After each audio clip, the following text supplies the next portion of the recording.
In this panel and the next, I shall continue with the digression into Rashi's commentary to Bereshit 23:17, where the pasuk informs us of the transfer of land between Ephron and Avraham. I am indebted to the Gutnik Chumash that summarizes the Sicha of the Rebbe on this pasuk. The original text could be found in Likutei Sichot, volume 35.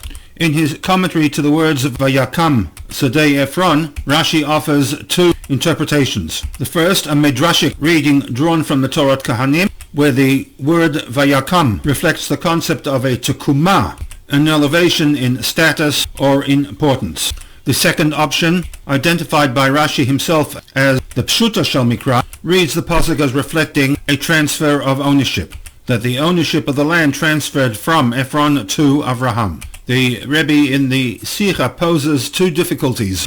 To the first commentary, the commentary that links Vayakam to Tekuma, Rashi clarifies that the elevation of status lay in the fact that Sheyatza miyad Hedyot liyad Melech, the Hedyot referring to Ephron, the Melech referring to Avraham, and land belonging to a Melech had greater stature and importance than land belonging to Ephron, a Hedyot.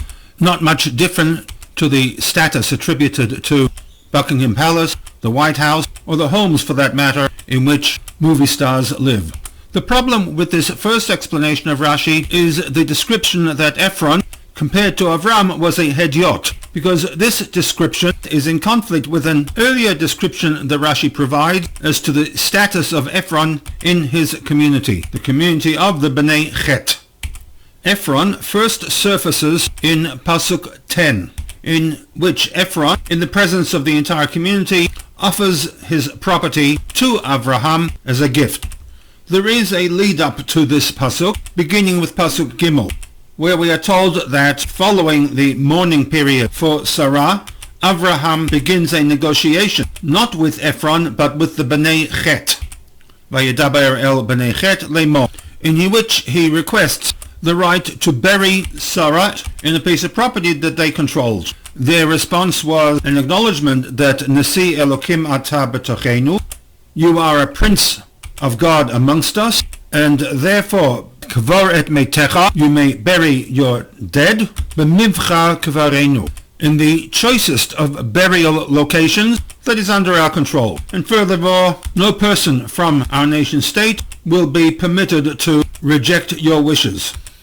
Avraham responds, as recorded in Pasuk 8, with a request that Opigu li be'Ephron ben Tzochar, that you intercede on my behalf with Ephron, who is the owner of the property in which I wish to bury Sarah. This they do, and in response to their request, we are told in Pasuk 10 that Ephron, in the presence of the entire citizenry of Bnei Chet, that he will permit Avraham to bury Sarah in a piece of property that he owned.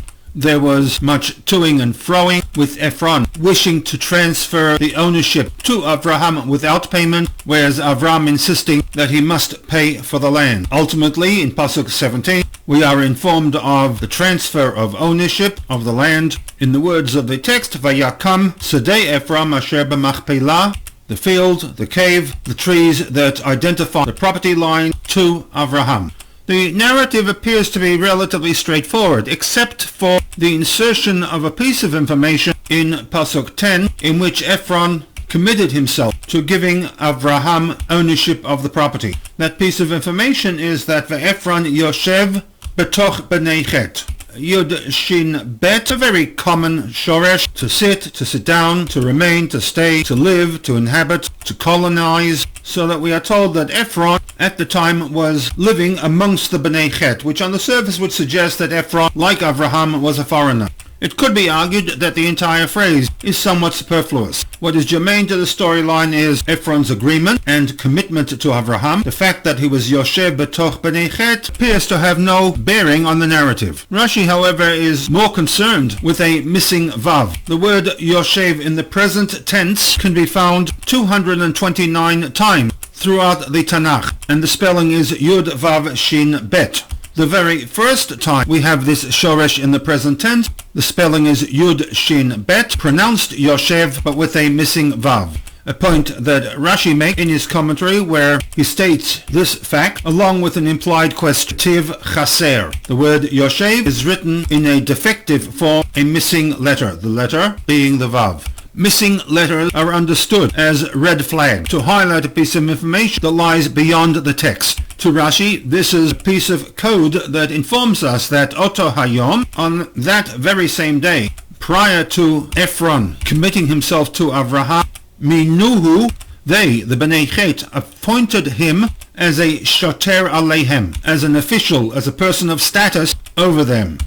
Mipnei Chshivuto shel Avraham, on account of the importance of Avraham, Shahaya Tzarich Lo, who in a way became indebted to him, in that he, Avram, wanted something from EFRON, therefore Allah Ligdullah. He, EFRON, was elevated in status. Something akin to the custom in the British royal family, when a commoner marries a member of the royal family, in this case Prince Harry. This observation and interpretation by Rashi to the statement that EFRON Yoshev Batoch Bnei Chet is in conflict with his commentary to the statement in Pasuk Yud Zayin, which described EFRON as a hedyot, a mere commoner. A further difficulty lies in the wording that Rashi uses to justify the Tekuma Haita law, the elevated status of the land as it passed from EFRON to Avraham. The wording of Rashi is Sheyatza miyad hedyot liyad melech. Hedyot, a commoner, melech, royalty. Given the way that the story unfolds, a more pronounced distinction would be that the land went from the ownership of a Rasha to that of a Tzaddik. Describing Avraham as a Melech would appear to be somewhat strange, in that a Melech requires population and a country, both of which Avraham lacked at the time. Problem 2 lies in the sequence. The first option, Tukuma Haita law, is a medrashic reading of the word Vayakam. Option 2, which Rashi himself identifies as a Pshuta Shel Mikra, adopts the default translation of the Kuf Vav Mem when applied to object as the process of establishing, confirming, remaining with the status quo. One could ask that Rashi, whose default position is to explain the text according to the Pshuta Shel Mikra, should have reversed the order, first providing us with the Pshuta Shel Mikra as option 1, and if, for whatever the reason, the Pshuta Shel Mikra approach is inadequate, then borrow from the Medrash as an option 2 to address those difficulties. Why then did Rashi reverse the sequence from the logical order of Pshuta Shel Mikra first, and then Medrashic interpretation?